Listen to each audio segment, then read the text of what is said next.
이 시간 하나님께서 우리에게 주시는 말씀은 신약 성경 데살로니가 전서 1장 2절과 3절, 3장 12절과 13절의 말씀입니다.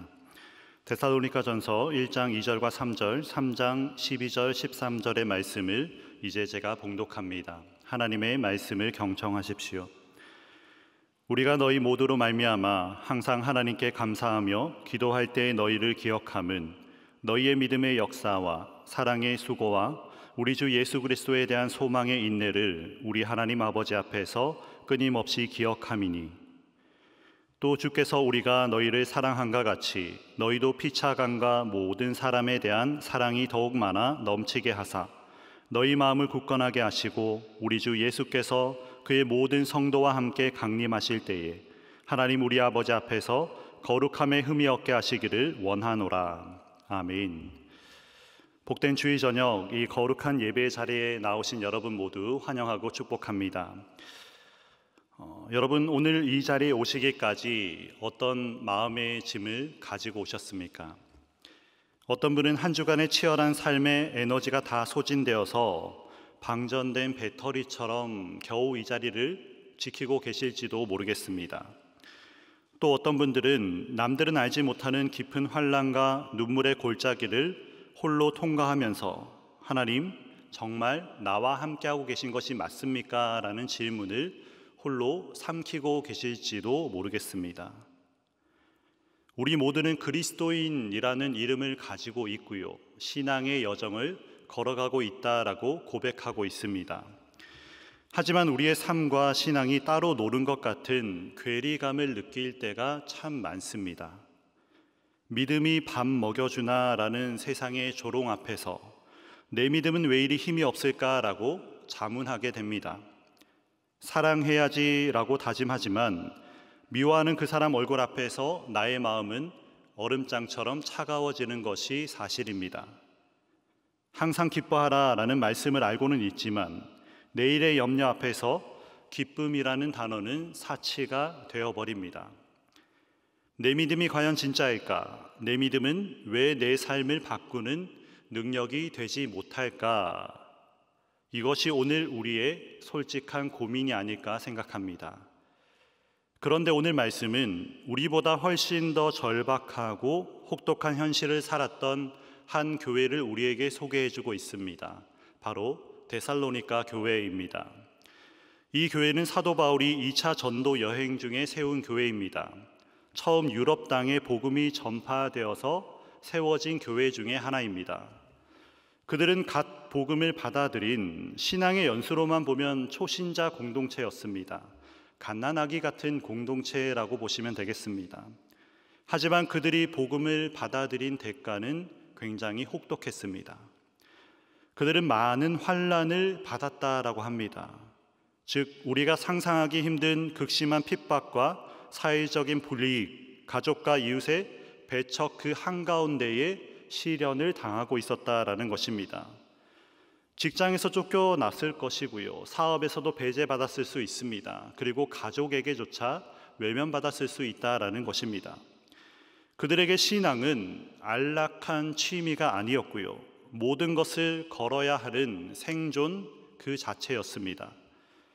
바로 그들을 향해서 그들의 영적 아버지인 사도 바울이 지금 편지를 쓰고 있는 것입니다.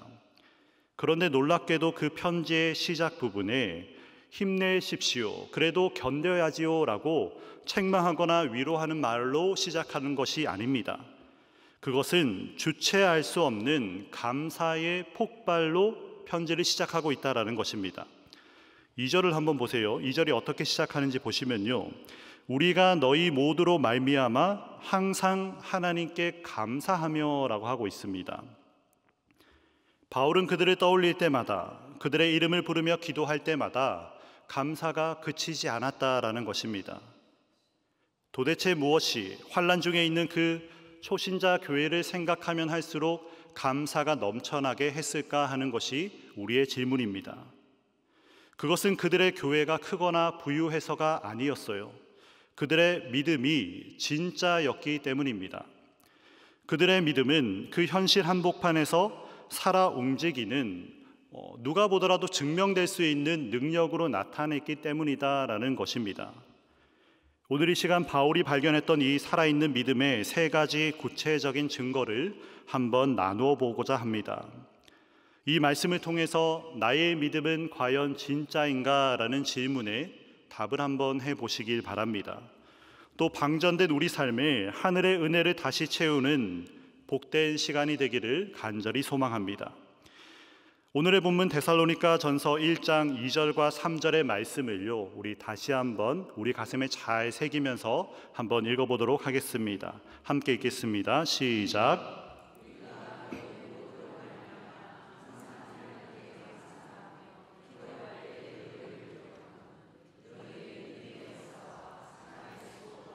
우리 주 예수 그리스도에 대한 소망의 인내를 우리 하나님 아버지 앞에서 끊임없이 기억함이니. 바울이 똑똑히 기억하고 있다라고 하고 있어요. 무엇을 보고 기억하나요? 믿음의 역사, 사랑의 수고, 소망의 인내, 이 세 가지가 그들의 삶 속에서 분명히 드러났고 바울이 그것을 기억하고 있다라고 말하고 있는 겁니다. 이 세 가지는 추상적인 교리가 아니고요, 눈에 보이는 구체적인 모습이었기 때문에 바울이 보고 기억하고 있다라고 말하는 것입니다. 이것이 바로 데살로니가 교회가 살아있는 믿음을 가지고 있다라고 하는 증거입니다. 이 세 가지가 바로 그 증거다라는 것입니다. 그래서 우리는 이 시간 살아있는 믿음의 이 세 가지 증거를 한 가지씩 한번 살펴보도록 하겠습니다. 첫 번째 증거는 믿음의 역사라고 했습니다.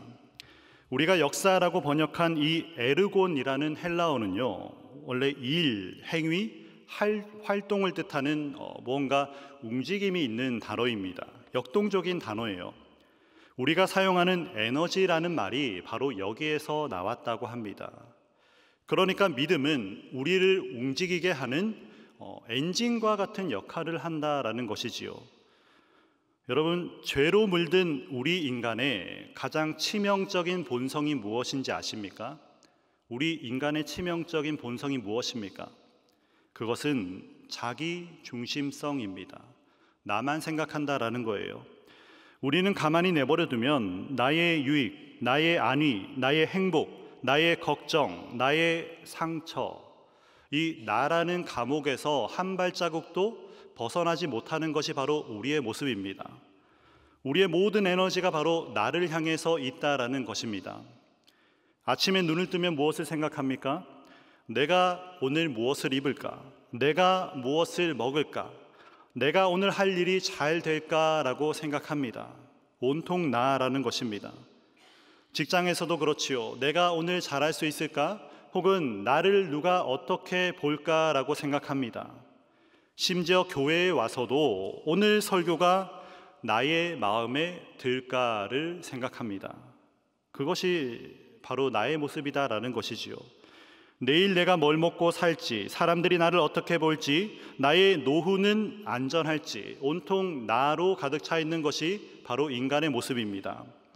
그런데 믿음이라는 엔진이 우리 안에 장착되면요, 놀라운 변화가 생긴다라는 것입니다. 우리가 하나님을 믿는다라는 것이 무엇입니까? 우리가 쥐고 있던 운전대를요, 하나님께 맡기는 것입니다. 하나님, 내 인생의 운전대를 하나님께 맡깁니다라고 고백하는 것이 바로 우리가 하나님을 믿는다라는 거예요. 내가 꼭 붙들고 있던 내 삶의 염려와 미래, 나의 안정과 성공을 하나님께 맡기게 될 때 나에게만 쏠려 있던 시선이 비로소 위로 향하게 됩니다. 하나님을 볼 수 있게 된다라는 거예요. 그리고 비로소 옆을 볼 수 있게 됩니다. 이웃을 보게 된다라는 것입니다. 바로 그때 우리 마음에 여백이라는 것이 생기는 것입니다. 그 전까지는 나 하나 챙기기도 벅차서 내 코가 석자였는데 이제 그 여백으로 다른 사람이 보이기 시작하고요, 하나님이 보이기 시작한다라는 것입니다. 옆에 있는 형제 자매의 지친 얼굴이 비로소 눈에 들어옵니다. 그리고 교회의 필요가 마음에 와닿습니다. 저 사람을 어떻게 도와줄 수 있을까 하는 생각이 자연스럽게 떠오른다라는 것입니다. 그러면 어떻게 됩니까? 나의 마음이 그런 생각이 생기고 여백이 생기고 난 뒤는요, 내가 그것을 행동하게 된다라는 것입니다. 나의 행동이 바뀐다라는 거예요.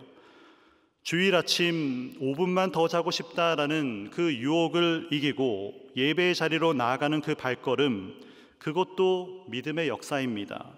왜냐하면 그것은 하나님을 만나는 것이 나의 안락함보다 더 중요하다라는 믿음의 고백이기 때문입니다.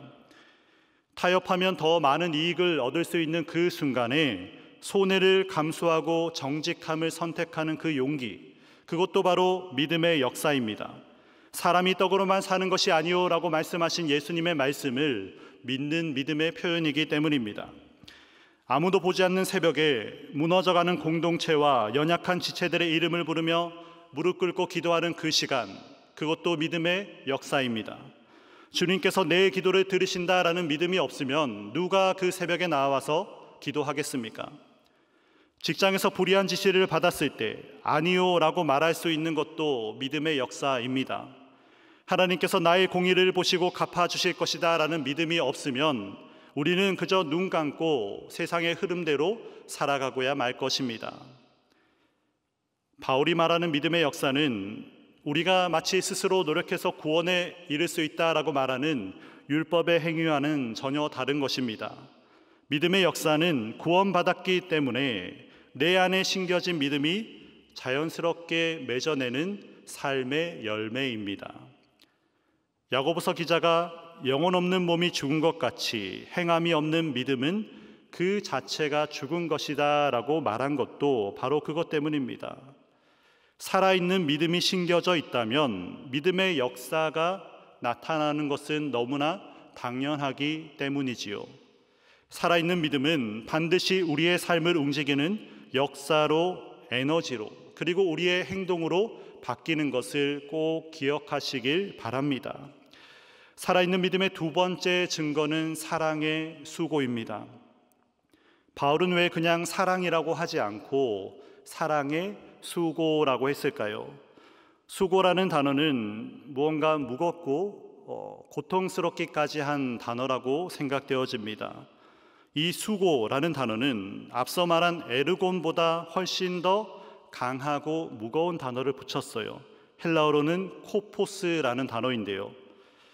고대 헬라 시대의 이 단어는 농부가 땡볕 아래서 땅을 갈고 있을 때, 그리고 노예가 채석장에서 무거운 돌을 나를 때, 산모가 아이를 낳을 때 사용하던 표현입니다.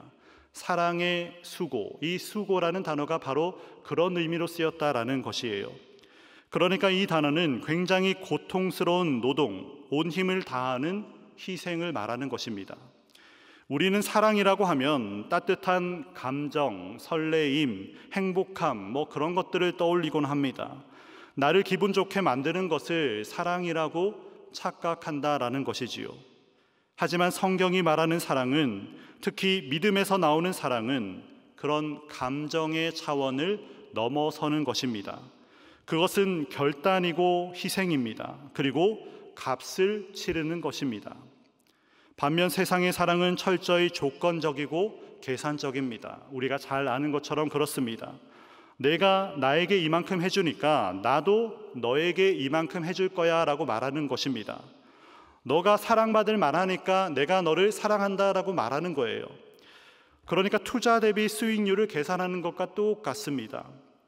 그래서 힘들고 피곤하고 손해가 되면 가차없이 내가 주었던 사랑을 거두어 버리는 것입니다. 그것이 바로 세상이 말하는 사랑입니다. 너 같은 사람은 내가 사랑할 가치가 없다라고 말하는 것입니다. 더 이상 내가 너한테 얻을 것이 없는데 어떻게 사랑하겠느냐 말하는 것입니다. 하지만 살아있는 믿음에서 나오는 사랑은 다르다라는 것이지요. 밤새 울어대는 갓난 아기를 향한 어머니의 사랑을 한번 생각해 보시길 바랍니다. 어머니가 피곤하지 않아서 그 순간이 너무 즐거워서 밤을 새는 것이 아니지요. 오히려 몸이 부서질 듯 힘들고 내일 출근할 일이 막막하고 잠이 부족해서 두통이 밀려옵니다. 그럼에도 이 아이를 사랑하기 때문에 기꺼이 그 수고를, 그 노동을, 그 희생을 감당한다라는 것입니다. 그것이 바로 사랑의 수고다라는 것이지요. 예수님께서 우리를 위해 십자가를 지신 것이 바로 이 사랑의 수고, 그것의 절정입니다. 로마서 5장은 우리에게 이렇게 말해요. 6절에서 보시면요, 우리가 아직 연약할 때에, 8절에서는요, 우리가 아직 죄인 되었을 때에, 10절에서는요, 우리가 원수 되었을 때에, 그렇게 우리의 상황을 말해줘요. 그리고 나서요, 그리스도께서 우리를 위해 죽으셨다라고 반복해서 알려주고 있습니다. 그러니까 우리에게 사랑받을 만한 조건이나 자격이 있어서가 아니라 그냥 우리 하나님께서 우리를 사랑하기로 결단하셨기 때문에 그 모든 모욕과 고통의 수고를 감당하셨다라는 것이지요. 사랑하는 여러분, 우리의 신앙 여정은 결코 나만 홀로 가는 길이 아닙니다. 바로 내 옆에 앉아 있는 우리 지체들과 함께 가는 길입니다. 바울은 데살로니가 성도들이 핍박 속에서도 어떻게 서로를 돌보았는지, 복음 전도자들을 위해 자신의 것을 어떻게 기꺼이 내어주었는지 보았습니다. 바울은 진짜 사랑의 수고가 무엇인지 데살로니가 교회를 통해서, 그 성도를 통해서 발견했다라는 것입니다. 그리고 오늘 우리에게도 이 사랑의 수고가 필요하다라는 것입니다. 나를 힘들게 하는 그 사람을 위해 기도하는 수고가 필요합니다. 그 사람 이름 부르기만 해도 화가 나는데 무릎 꿇고 주님, 저 사람에게 주님의 선한 능력을 부어주세요라고 기도하는 것입니다. 그것이 사랑의 수고입니다. 나의 시간을 쪼개어서 힘들고 아픈 지체를 찾아가는 것입니다. 그리고 돌보는 것입니다. 내가 쉴 수 있는 시간에 병원에 입원한 교우를 방문하고 여러 방법으로 위로를 전하는 것, 그것이 바로 사랑의 수고입니다. 나의 것을 손해보면서까지 공동체의 필요를 채우는 수고가 또한 필요합니다. 이 시간이 있으면, 이 돈이 있으면, 이 노력이 있으면 내가 좀 더 여유를 누릴 수 있지만 주님의 일을 위해 기꺼이 드리는 것, 그것이 바로 사랑의 수고입니다. 도저히 용서할 수 없는 그 사람을 주님의 이름으로 품어주려는 수고, 그 노력이 또한 필요합니다.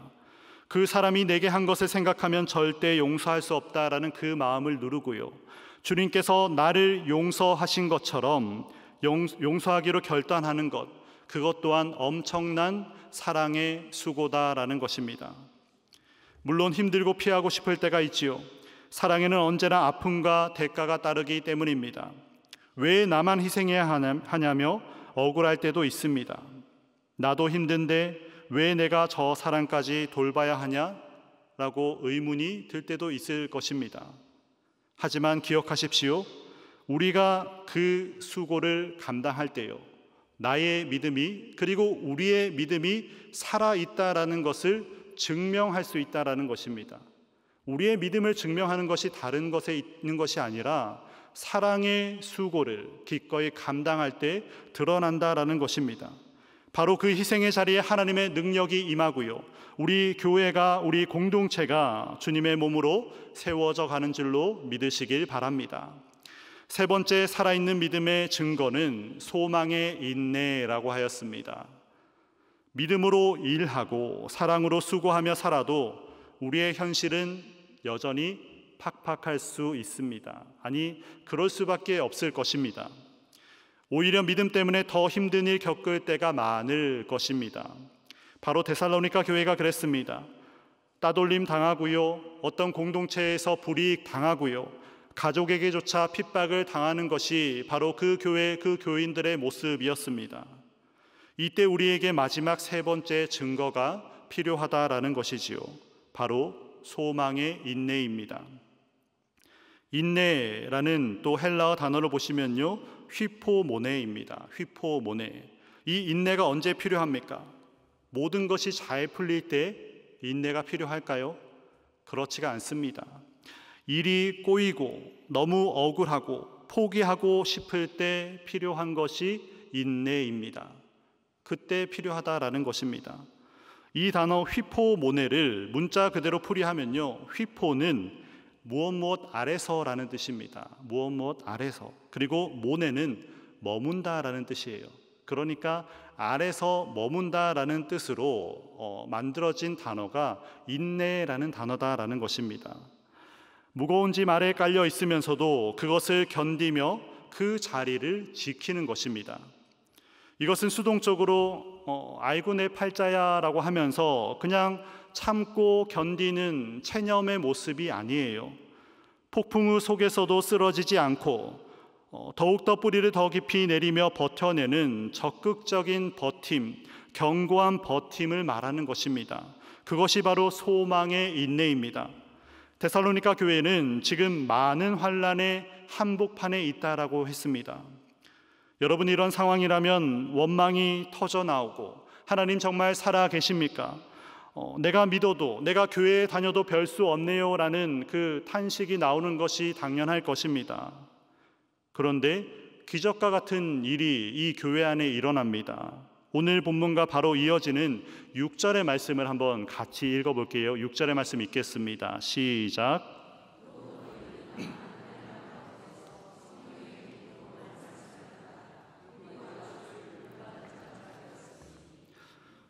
성령의 기쁨으로 말씀을 받아라고 했어요. 이것이 기독교 신앙의 핵심이자 세상이 이해할 수 없는 가장 위대한 역설이라고 생각합니다. 그들은 환난 때문에 믿음을 버리지 않았어요. 믿음을 버린 것이 아니라 오히려 그 환난 속에서 말씀을 받았다라고 하고 있습니다. 어려움 속에서, 고난 속에서 말씀을 받았다라고 말하고 있는 것입니다. 더 놀라운 것은요, 그 말씀을 성령의 기쁨으로 받았다라는 것입니다. 고통 속에서 어떻게 기뻐할 수 있습니까?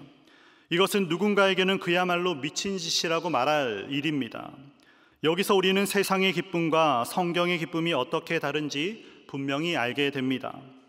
오늘날 많은 성도들의 기쁨이요, 교회 다닌다고 하는 사람들의 기쁨이 세상의 기쁨과 너무 닮아 있습니다. 자식이 잘 돼서 기쁘고 돈이 많이 생겨서 기쁩니다.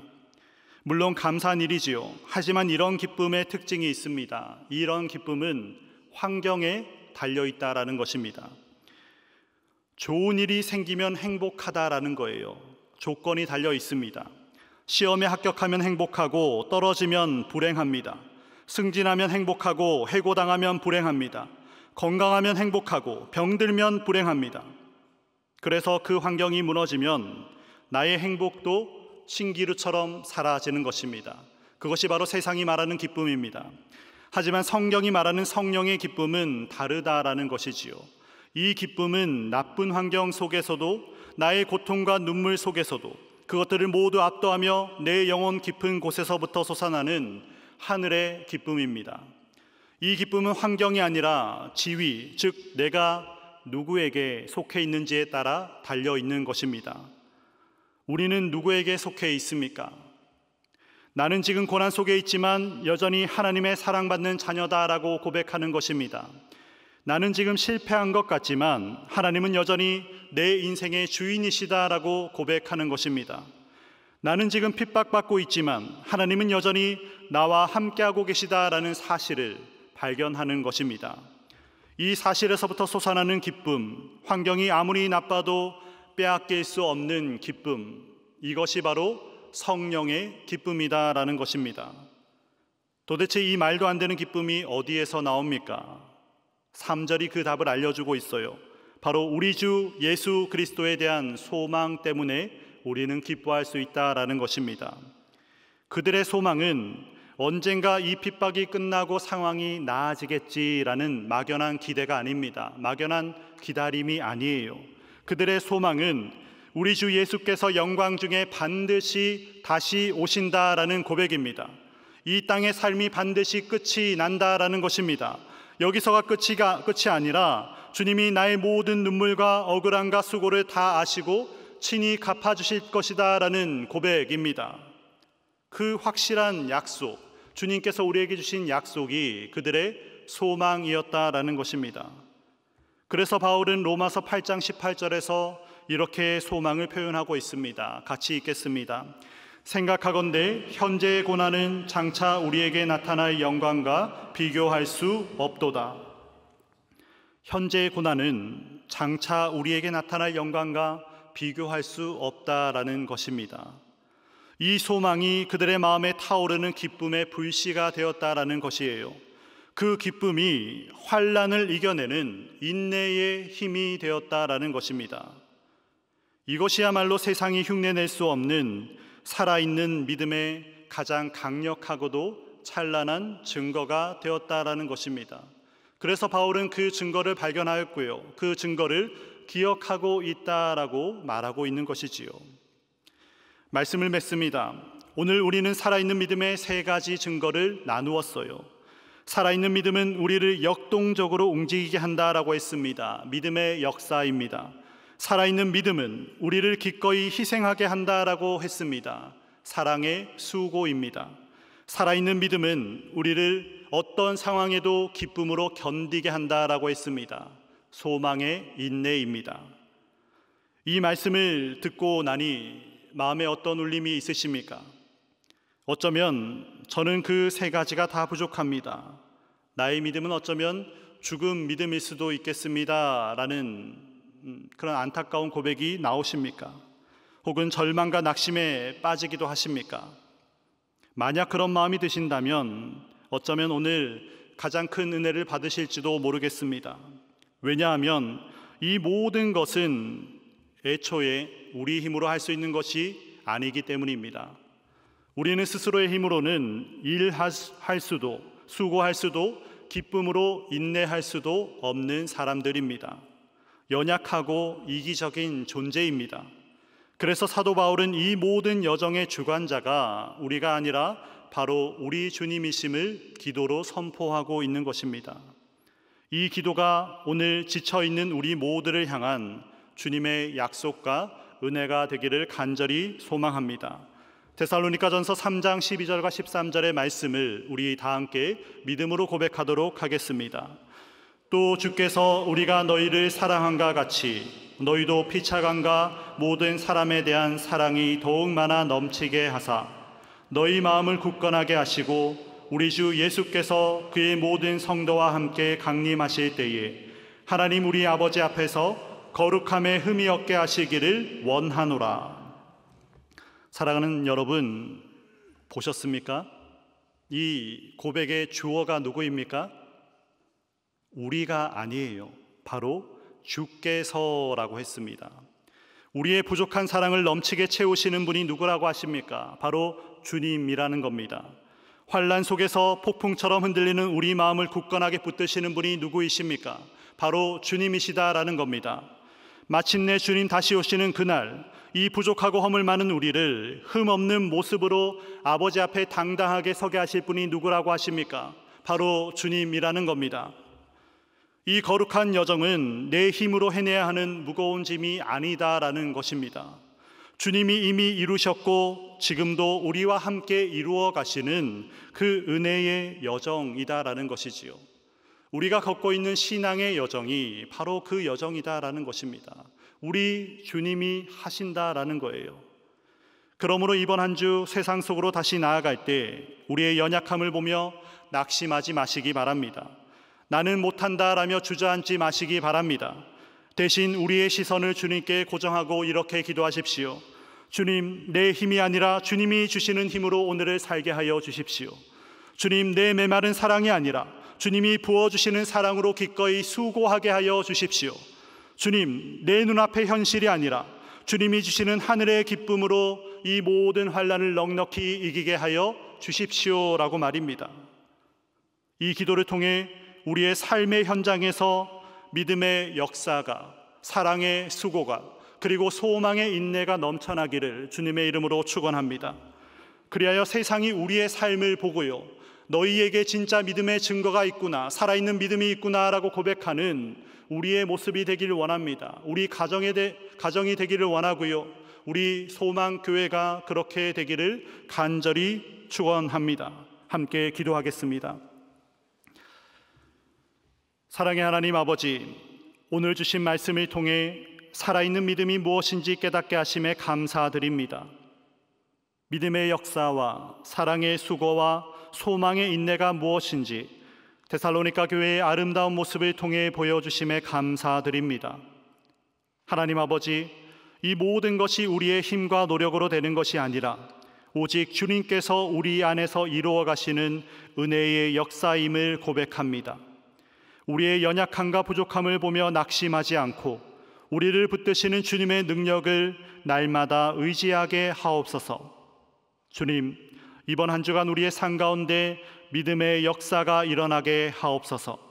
사랑의 수고를 기꺼이 감당하게 하옵소서. 소망의 인내로 견디게 하옵소서. 세상이 우리의 삶을 보고 하나님의 영광을 발견하게 되는 거룩한 믿음의 증인들로 우리 모두 살아가게 하여 주시옵소서. 우리 주 예수 그리스도의 이름으로 기도드립니다. 아멘.